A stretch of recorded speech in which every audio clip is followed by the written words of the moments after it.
Под Ханты-Мансийском появится еще один сосновый лес, когда подрастут саженцы. Накануне губернатор Югры Наталья Комарова приняла участие в акции «Сохраним лес». Она прошла неподалеку от протоки Байбалак. Активисты посадили около 3000 саженцев этих хвойных деревьев. Перед этим их подготовили, закрыли корни каждого специальным торфяным горшком. Опыт показывает, что так молодые деревца лучше приживаются.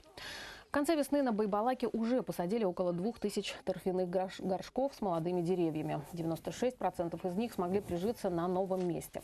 Добавлю, в прошлом году в рамках акции «Сохраним лес» югорчане посадили около 1,5 миллиона деревьев.